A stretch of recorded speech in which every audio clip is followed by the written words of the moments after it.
नमस्कार दोस्तों, आज हम हिंदी विषय का जो बिंदु अध्ययन करने जा रहे हैं वो है दोस्तों हमारा वाच्य। दोस्तों अगर वाच्य की बात करें, वाच्य क्या है? दोस्तों हम कह सकते हैं कोई भी वाक्य हो, उस वाक्य से हमें पता चले कि वाक्य में कर्ता, कर्म या भाव में किसकी प्रधानता है। वाक्य में कर्म प्रधान है, कर्ता प्रधान है या भाव प्रधान है, या हम ऐसे कह सकते हैं कि जो वाक्य है उसकी जो क्रिया है उस क्रिया स्त्रीलिंग है या पुल्लिंग है। यानी क्रिया का लिंग, क्रिया का वचन, क्रिया का पुरुष है वो कर्ता के अनुसार आ रहा है या कर्म के अनुसार आ रहा है या भाव, इनमें से किसके अनुसार। यानी क्रिया का लिंग, पुरुष, वचन कर्ता के अनुसार है, कर्म के अनुसार है या भाव के अनुसार है, यही वाच्य है। अगर परिभाषा की दोस्तों बात करें, एक निश्चित परिभाषा दे वाच्य की, तो हम कह सकते हैं कि क्रिया के जिस रूप से उसके कर्ता, कर्म या भाव के अनुसार होने का बोध हो वाच्य कहलाता है। दोस्तों ये है वाच्य की बात हुई। अब करते हैं वाच्य के प्रकार। तो दोस्तों वाच्य के 3 भेद होते हैं। वाच्य के भेद की बात करें तो कितने भेद होते हैं? वाच्य के 3 भेद होते हैं दोस्तों।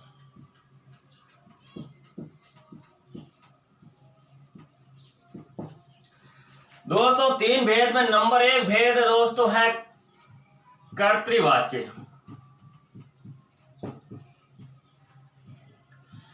दूसरा दोस्तों है कर्मवाच्य। तीसरा है दोस्तों भाववाच्य।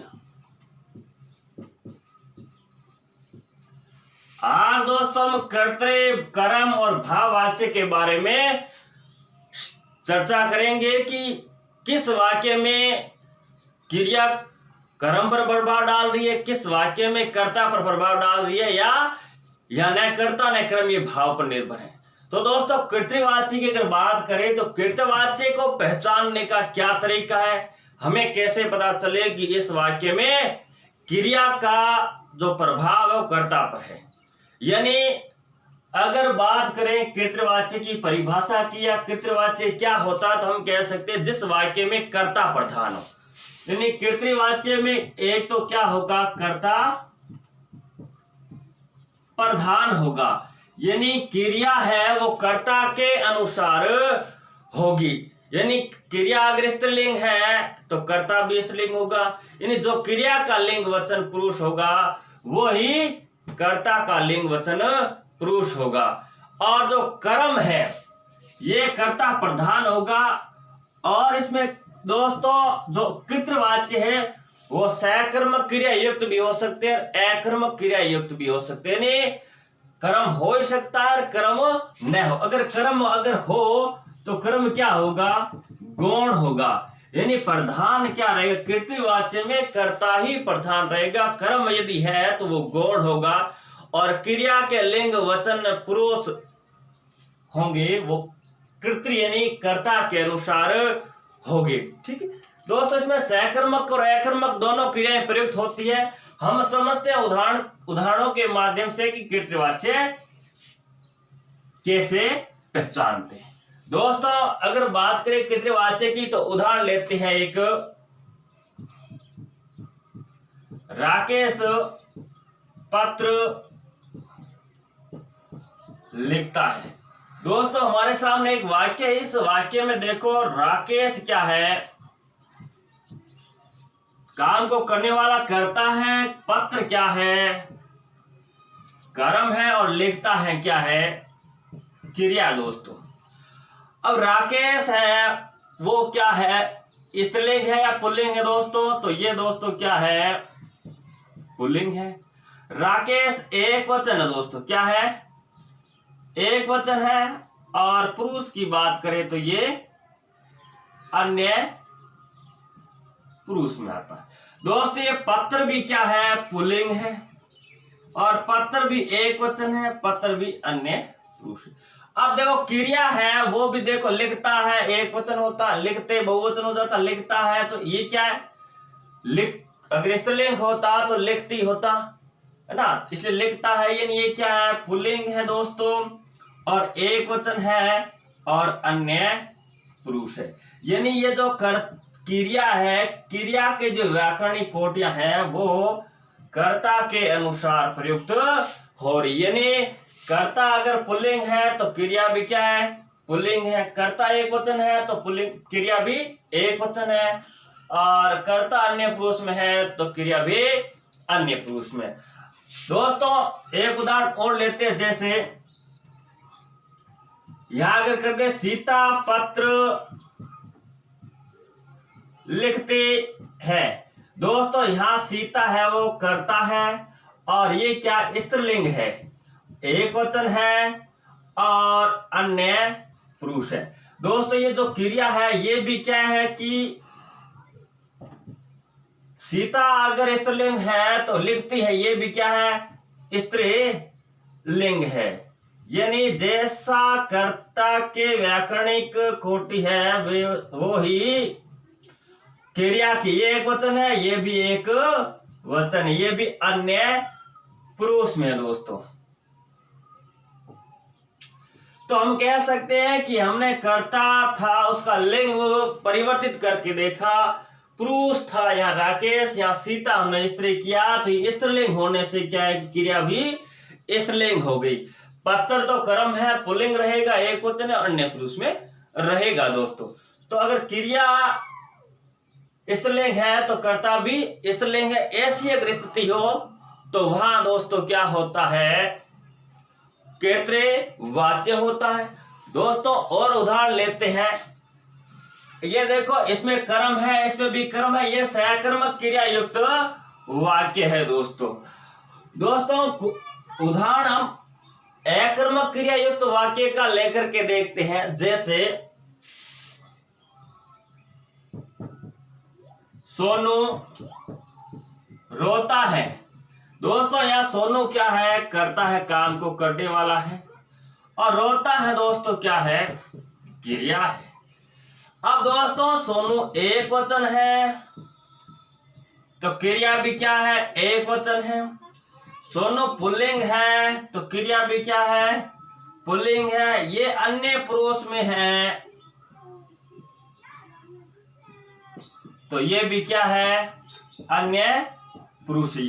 यानी जैसी क्रिया होगी वैसा ही कर्ता होगा। यानी क्रिया है वो कर्ता पर निर्भर रहती है, यानी यहाँ कर्ता ही प्रधान होता है, और कर्म अगर होगा तो वो गौण होगा, अगर नहीं है तो अकर्मक क्रिया युक्त ये वाक्य है। इसमें क्या है, अकर्मक क्रिया युक्त वाक्य, क्योंकि रोता है क्रिया से हम प्रश्न करेंगे क्या रोता है, पता नहीं चलता क्या रोता है, यहाँ कोई उत्तर नहीं आ रहा है।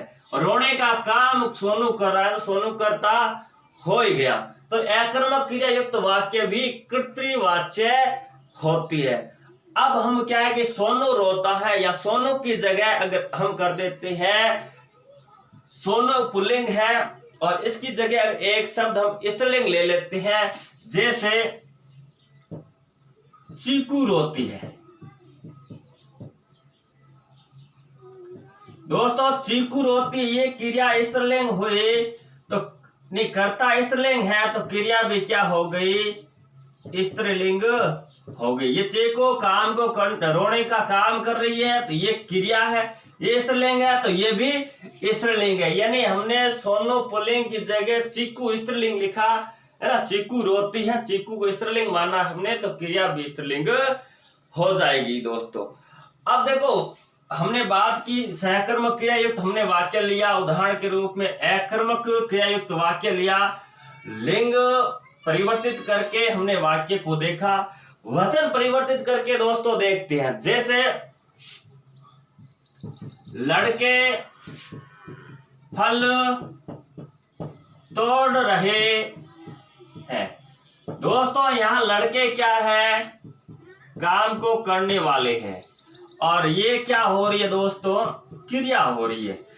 अब दोस्तों ये क्या है, लड़के क्या है, बहुवचन में है, क्या है, बहुवचन में, एक लड़का नहीं है, फल तोड़ने वाले बहुत सारे हैं, तोड़ रहे हैं, तो ये क्रिया भी क्या हो जाएगी, बहुवचन हो जाएगी। ये जो बिंदी लगती है पर ये बहुवचन में ही लगती है, एक वचन होगा तो है पर बिंदी नहीं लगती है, तो ये क्या हो जाएगा दोस्तों क्रिया भी बहुवचन हो जाएगी।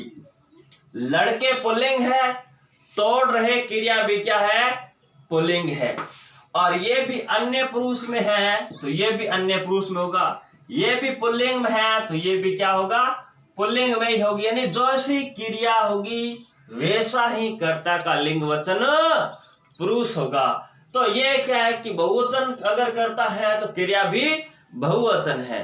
तो हम कह सकते हैं कि क्रिया का जो वचन है वो कर्ता का वचन होगा, क्रिया का जो लिंग है वो कर्ता का लिंग होगा, क्रिया का जो पुरुष है वो अगर कर्ता का पुरुष होता है तो वहां पर कर्तृवाच्य होता है। दोस्तों अगर लड़के की जगह हम कर दें लड़कियां, क्या कर दें, लड़कियां कर दे। दोस्तों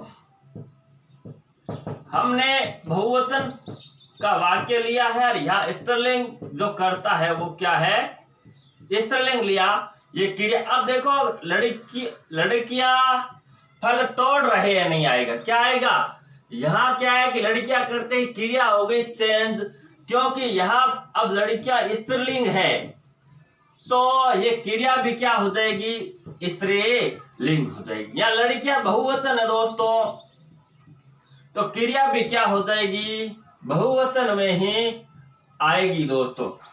और ये अन्य पुरुष में है तो ये भी अन्य पुरुष में ही आएगी। तो हम इस प्रकार कह सकते हैं कि जो क्रिया का लिंग पुरुष वचन है वो अगर कर्ता का लिंग पुरुष वचन है तो वह कर्तृवाच्य होता है। हमने कुछ दोस्तों उदाहरण लिए, हमने देखा कि जो क्रिया है वो कर्ता के अनुसार निर्धारित हो रही है। यानी क्रिया अगर स्त्रीलिंग है तो कर्ता भी स्त्रीलिंग है। यानी क्रिया किसके अनुसार आ रही है, यानी क्रिया किसका अनुगमन कर रही है, कर्ता का अनुगमन कर रही है।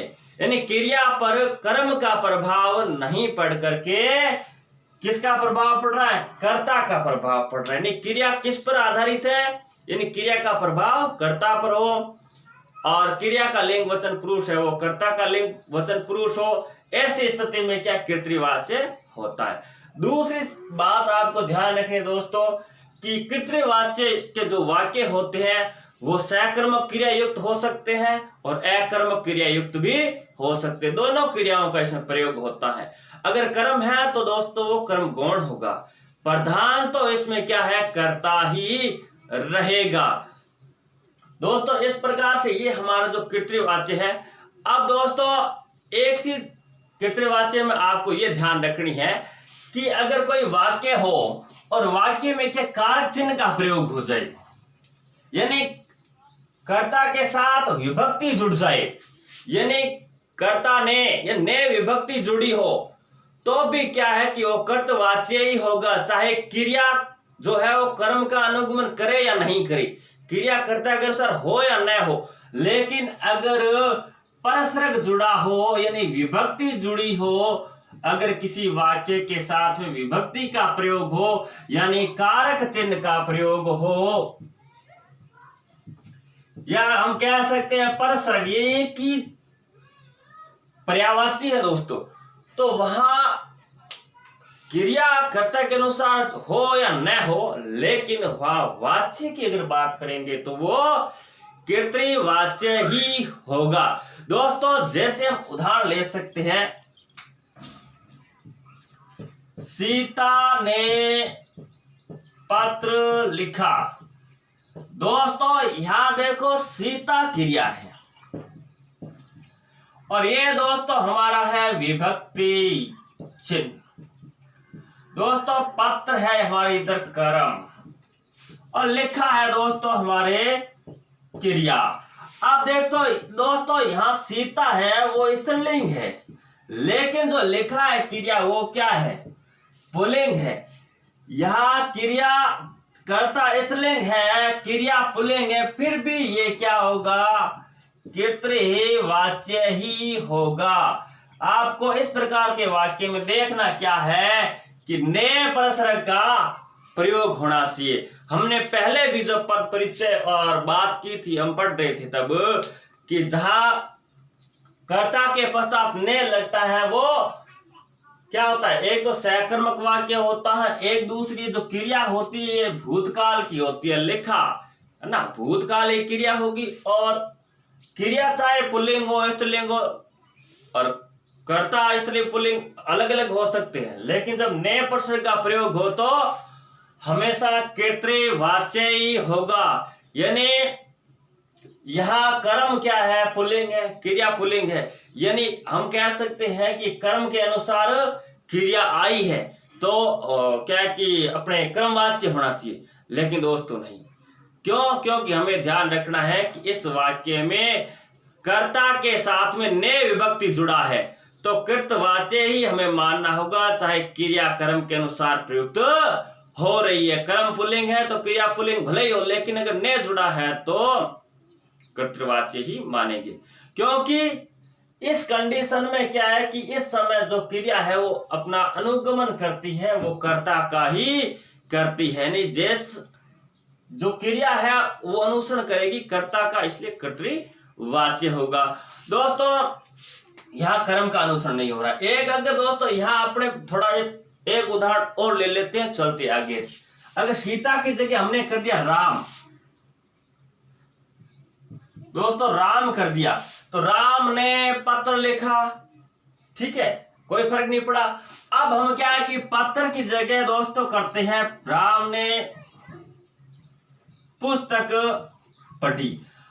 अब दोस्तों यहां देखो ने प्रश्न जुड़ा है, राम पुल्लिंग है, क्रिया स्त्रीलिंग है ना, अलग है। यहां देखो क्रिया स्त्रीलिंग है, कर्ता पुल्लिंग है, यानी क्रिया अलग, क्रिया का लिंग और कर्ता का लिंग अलग है। लेकिन ये ने प्रश्न जुड़ा है, ने विभक्ति जुड़ी है, तो ये जो क्रिया है ये अनुसरण यहाँ इस समय राम का ही कर रही है, तो ये क्या होगा, कर्तृवाच्य होगा, भाववाच्य नहीं होगा। क्योंकि ऐसे वाक्य जो नए प्रश्न से जुड़े होते हैं उस वाक्यों में क्रिया कर्ता की अनुगामिनी होती है, कर्म की नहीं। दोस्तों ये हुआ दोस्तों कर्तृवाच्य। अब हम पढ़ते हैं कर्मवाच्य। दोस्तों दूसरा वाच्य का प्रकार है हमारा कर्मवाच्य।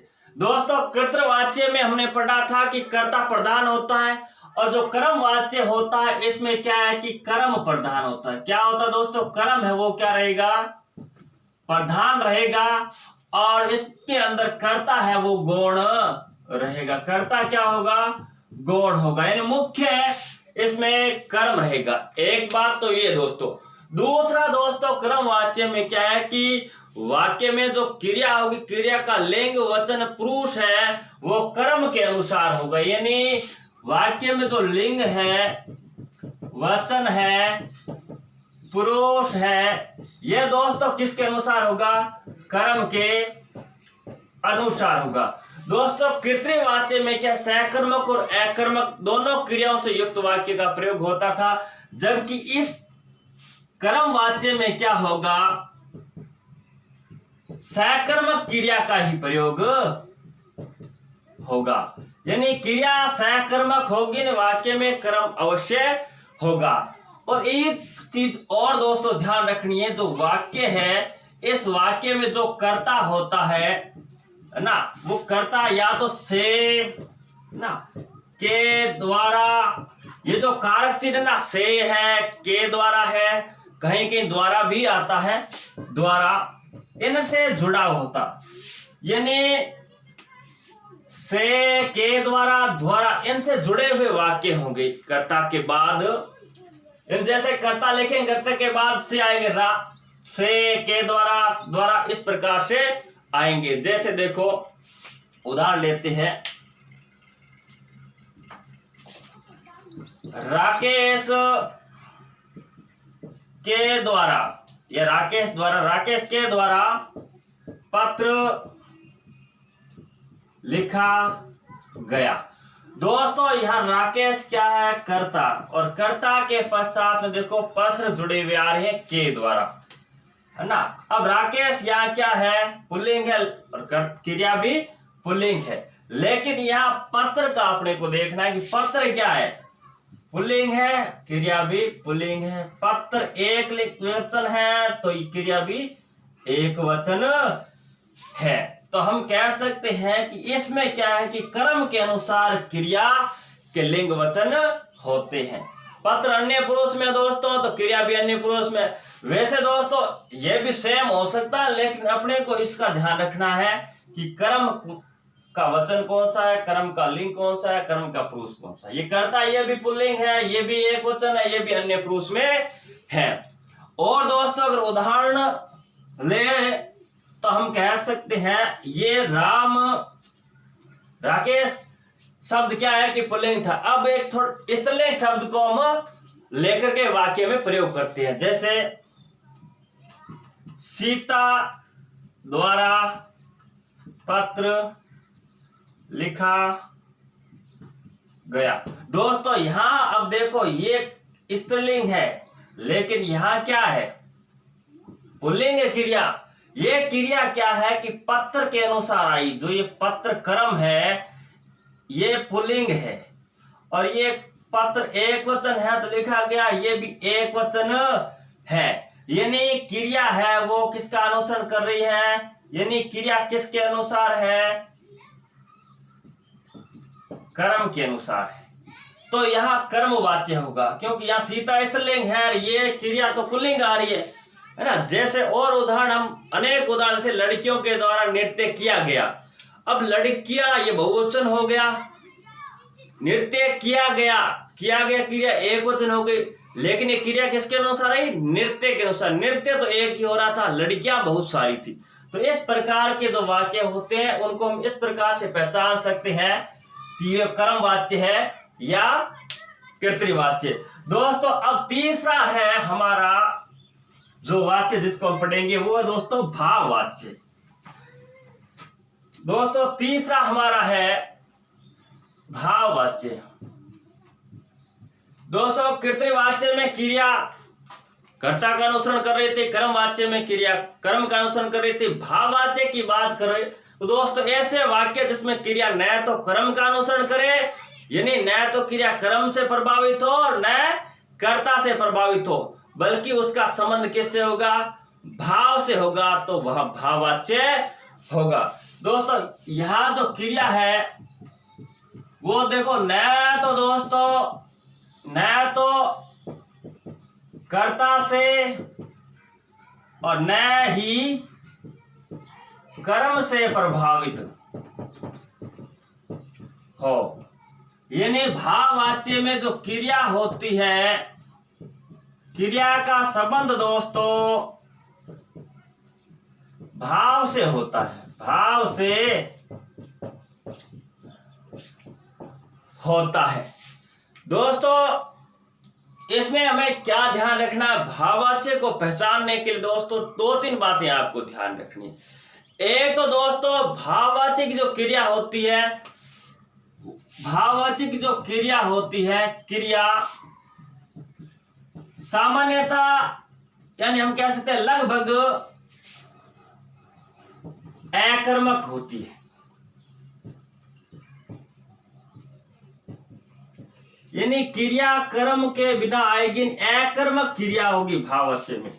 अगर दोस्तों सकर्मक क्रिया से युक्त वाच्य है तो वो भाववाच्य कभी नहीं होगा। आप ये चीज आपको ध्यान रखें, कर्म है तो भाववाच्य नहीं होगा।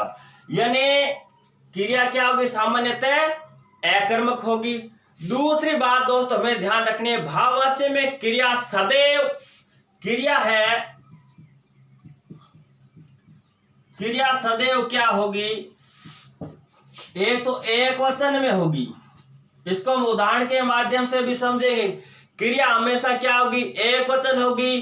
कभी बहुवचन में बहुवचन क्रिया हो तो समझ लो भाववाच्य वो नहीं है। दूसरी बात, क्रिया एक वचन के साथ क्रिया क्या होगी, हमेशा पुल्लिंग हो। अगर क्रिया स्त्रीलिंग में है तो समझ लो भाववाच्य का उदाहरण नहीं है।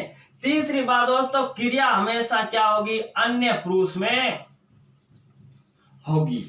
दोस्तों अगर क्रिया एक वचन है, पुल्लिंग है, अन्य पुरुष में है तो ही भाववाच्य होगा। अगर क्रिया बहुवचन में है, स्त्रीलिंग में है या अन्य बहुवचन में है, पुल्लिंग स्त्रीलिंग में है या अन्य पुरुष के अलावा किसी पुरुष में है तो भाववाच्य को उदाहरण नहीं हो सकता। ये बात आपको ध्यान रखनी है। और दोस्तों जो भाववाच्य होगा उसमें क्या है कि दोस्तों अधिकतर लगभग असमर्थता प्रकट करने वाक्य। असमर्थता यानी मुझसे खाया नहीं जाता, पिया नहीं जाता, सोया नहीं जाता, इस प्रकार के वाक्य जिसे अपने निषेधात्मक वाक्य कह सकते। निषेधात्मक वाक्य होते यानी नकारात्मक वाक्यों का प्रयोग होगा। वाक्यों में दोस्तों क्या होगी? नकारात्मकता होगी। भाववाचक कोई भी उदाहरण उसमें ऐसा ही होगा। और दोस्तों इसमें कर्ता के आगे, कर्ता के साथ आप कह सकते हो, कर्ता के साथ के द्वारा, है ना, द्वारा जुड़े होते, के द्वारा ये जो परसर्ग है ये जुड़े हुए होते हैं। इसके साथ में से परसर्ग भी हो सकता है, यानी इन परसर्गों का प्रयोग भी भाववाच्य में होता है। दोस्तों समझते हैं उदाहरणों के माध्यम से। जैसे दोस्तों एक उदाहरण है, उससे चला नहीं जाता।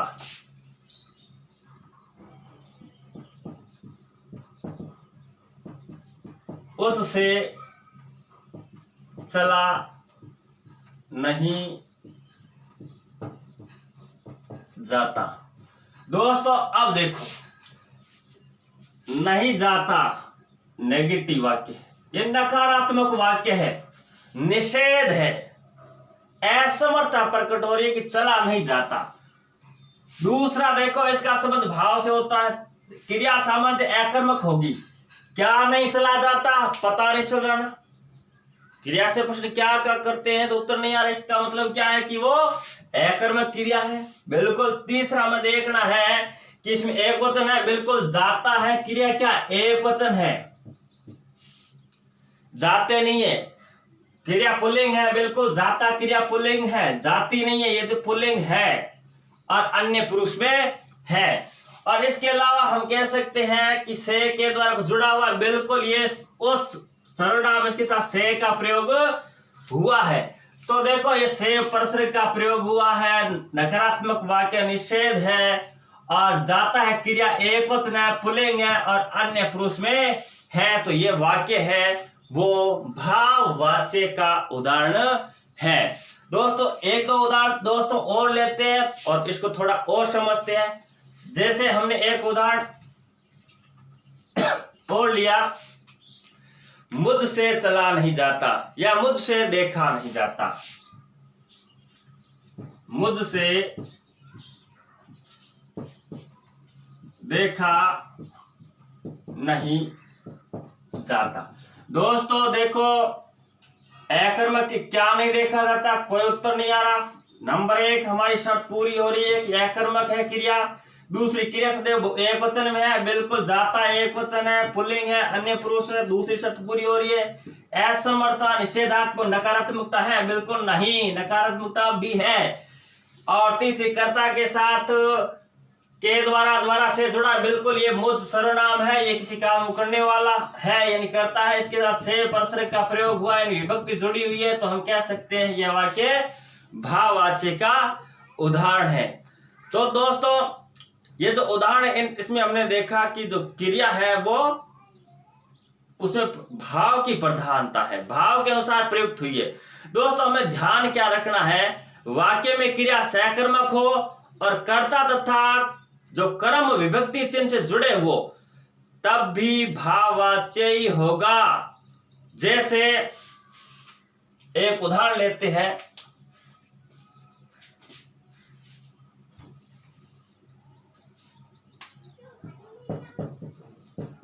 पक्षियों के द्वारा उड़ा जाता है।